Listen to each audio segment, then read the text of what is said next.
Um, Again, as another aside, I had been if I had the equipment that I do now, I would have actually liked to have talked to you about Batman,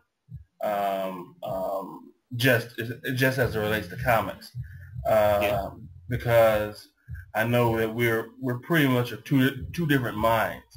I know that when Grant Morrison took over, um, um, more later than earlier, he had put Dick Grayson in the bat suit, and I know that you had not been the biggest fan of that.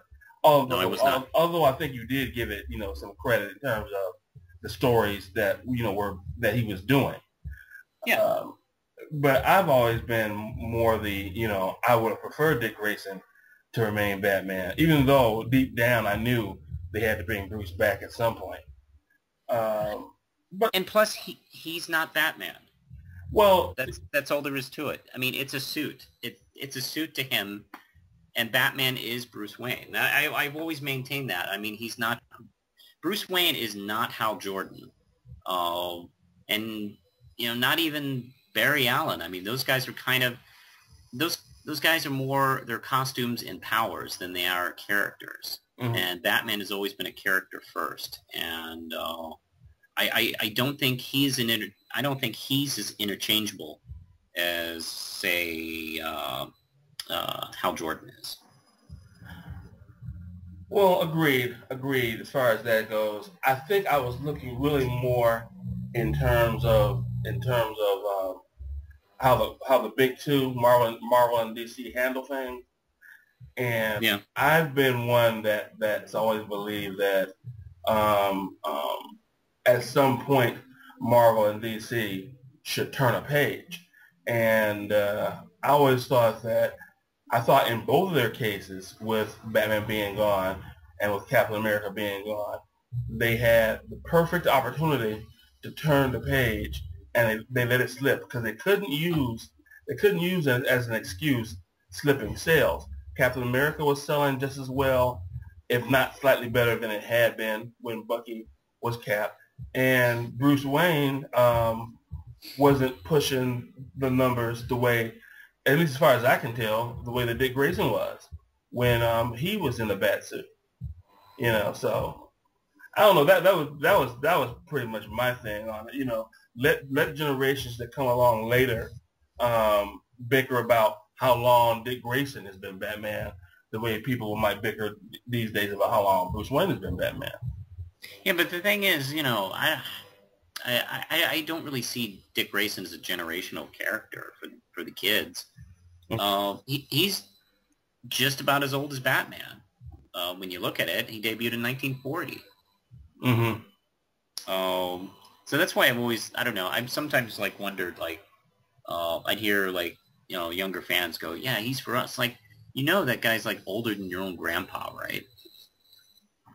Yeah. Well, I mean, it's true. He has those chronological years, but technically, Yeah. back in the 40s, that Superman, Batman, and Wonder Woman would have been the Earth 2 Superman, Batman, and Wonder Woman. Yeah, that's true. I have been an advocate of maybe doing generational continuities, where let's say we have a DC reboot, and we keep that continuity, and we keep it tight, and we keep everything together, and then we end that story, and then start again anew, and maybe repeat this process every 20 years. So therefore you don't have to worry about things like characters' ages being wonky or anything like that. Yeah. Uh, Yeah. and and and it won't erase the previous generation. I mean, that'll still exist. I think of it like the Batman TV shows. Like Brave and the Bold does not erase the existence of the Batman or the Bruce Timm Batman the Animated Series. They all exist separate, but they're they're still within, you know, the consciousness. They still exist. You can still enjoy them. You can pick and choose which ones you enjoy or not enjoy, whatever. Yeah, they're kind of like their own entity, their own entities. Yeah, and that could be done. I don't see why they can't do that with comic book continuities, Mm-hmm. where you could actually watch. Let's say you do a generation like that, and you can actually watch Batman and Superman and, you know, whoever get older and even get replaced, and maybe kill a character off and leave them dead until you have to reboot and start again, and you can have them back again. I don't know. Well, that's been for me the one upside in the whole DC 52 relaunch, is that characters that I could not that I could barely tolerate before, I can pretty much now accept, because I don't see the characters that are post 52 as being the same characters that are pre 52. I suppose so, but it's still at the same time, it's still sharing the continuity from the previous, well, I mean, from pre-52 or something like that. And I don't know, I wish they'd made a clean cut. Yeah, I think the downside is I think they've done their share of, I don't know, cherry picking. You know? Yeah, and I don't know, it's just, you know, I guess they were trying to please everybody, but the thing is, when you try to please everybody, you end up pleasing no one. And I don't know. That's just my personal opinion. I mean, there's some stuff I really, really, really enjoy, and I do like the new organization of the New 52 a lot. I love all the horror stuff, the way they've kind of brought that back. DC has some cool horror stuff in their universe, and I'm glad to see it kind of back. Well, I know that for me that the one of the titles that may be inching closer to number one by year's end is I, Vampire. That's been a series that I've thoroughly enjoyed. Well, at least the writing. The art I can't stand, but the writing I thought has been brilliant. I've actually liked. I don't love, but I like the simplistic art. But the stories and the dialogue has just been really good. And I've been very proud of that series. Because that was the one book I think everybody like harped on, like, oh, this is the big failure. Oh, no one cares about this. Who is this? What is this? Or are they trying to be like Twilight? And no, and they're not. And it's actually a really good book so far. Yeah, unfortunately, I tend to, although I don't agree with what some of the detractors are saying on a substantive level, I do think that that's probably going to end up being one of the books that's, you know, on the chopping block first. I hope not. Me too, because I think it's one of the best reads. It's one of the best reads out there. As far as the Twilight thing goes, well, an artist that I found out about on YouTube, she's the one doing the covers, and I think her covers have been beautiful. I think the problem is that they're kind of misleading, because the covers kind of give an almost fantasy-esque type feel to the content, which has nothing to do with how the covers look. Would you agree or no? I guess. I don't know. I've never looked at any of these covers and thought Twilight. Never, not once. And I think when people say Twilight, I think it's just an easy comparison that somebody who has no knowledge of the piece to just gravitate towards and go, oh, it's like Twilight. It's like that's the easy thing to say right now for people. Like anything involving vampires, you know, they can say that with you know, Let Me In, or whatever, and they'll be wrong, you know, just because, you know, Twilight, you know, has vampires in it allegedly, and you know, it's really popular. It doesn't mean like everything vampire-ish has, you know, it is trying to be like it. Okay, even if you take the Twilight aspect out of it, Yeah. do you get the feeling that the covers accurately represent what the contents inside are? I think so.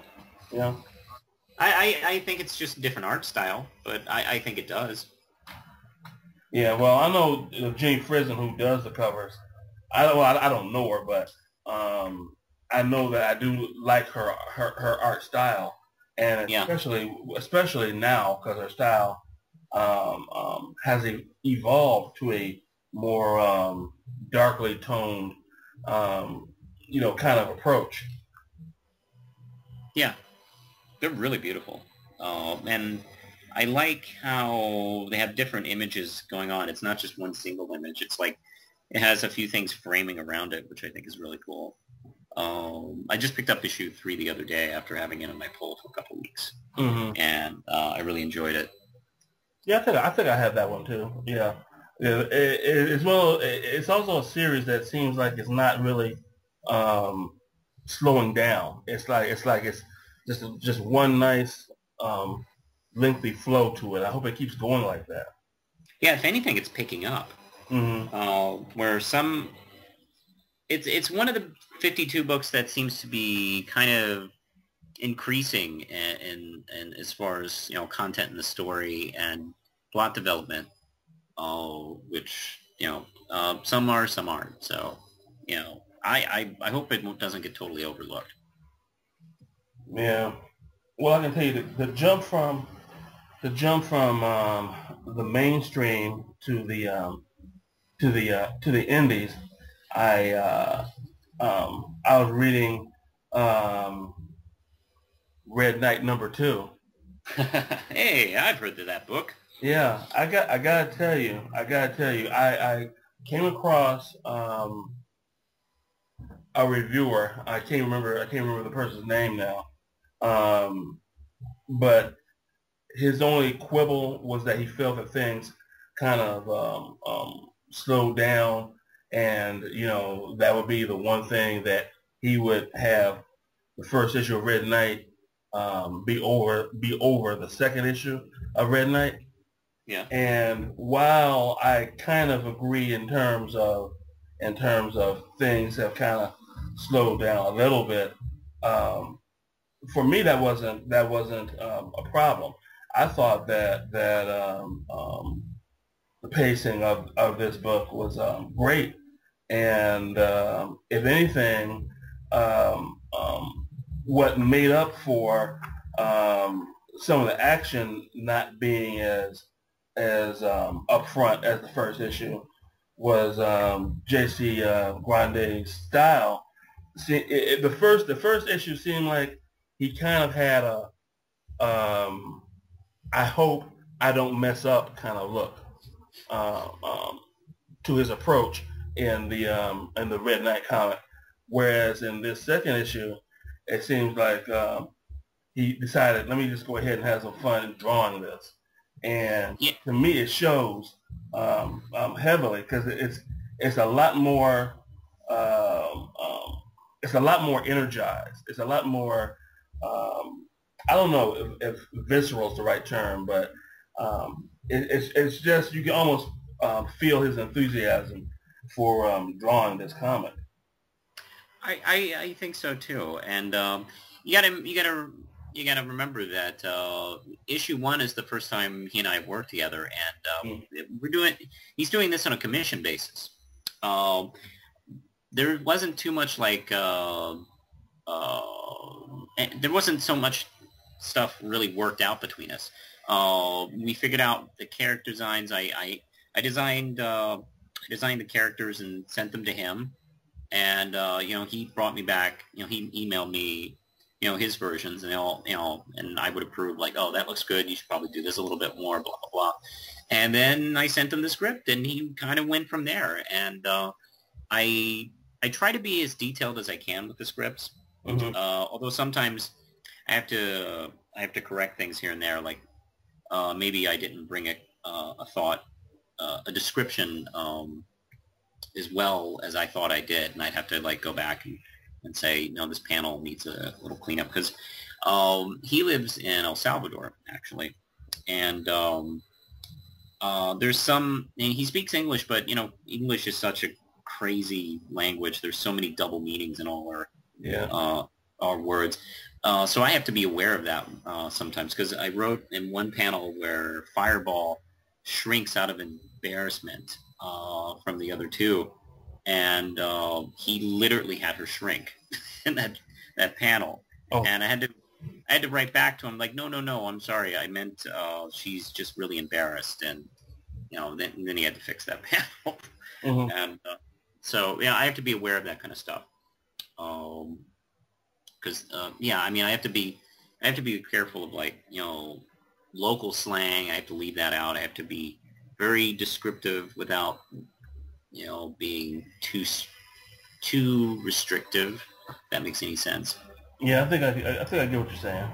Yeah, you have to figure out I like detailed scripts, and it's just the way I like to work. And but at the same time, you have to figure out the right balance to tell them what you want to see in the comic without completely strangling their creativity. Uh-huh. And I loved his jump from, I think he just felt more comfortable with the characters and the story in issue 2. Right. Well, I know this one lady detective. I like the fact that you don't have her basically as the damsel in distress, and that she's handling herself quite well against this Brick fellow.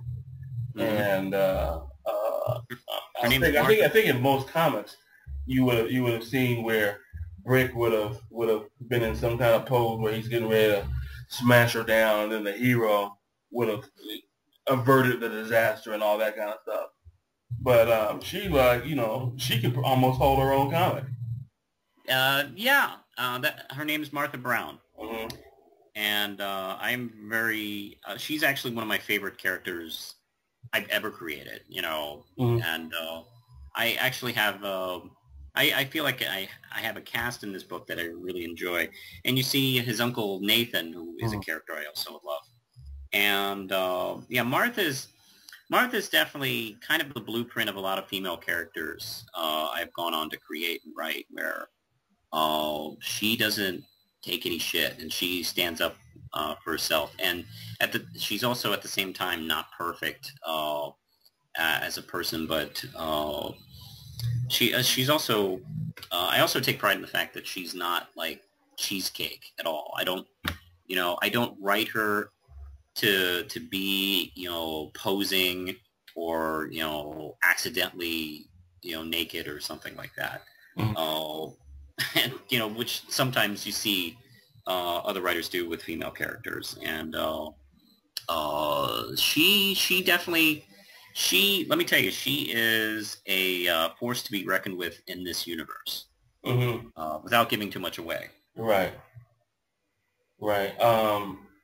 Any plans on collecting any of these arcs as trade paperbacks? I've been considering that. I'll be honest with you, I'm not at a final decision just yet. It kind of depends on money. Mm-hmm. If it's financially possible, I will be doing a trade paperback of the first story arc and the second story arc, and so on and so forth.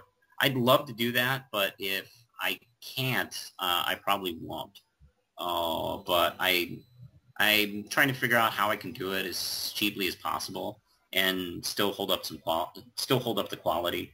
Mm-hmm. Because what I'd love to do is I'd love to see if I can, you know, maybe get somebody to do an intro for it, maybe put a couple of pics in the back of the book, and, you know, make it worthwhile to buy and make it a nice package. But right now I'm not too sure. I'm not too sure if I would like to have it out. If I do it, I'd like to have it out maybe in the spring or summer, but I'm not 100% sure if I'm going to do it yet. I'm not at a final decision on that. Okay. Well, in terms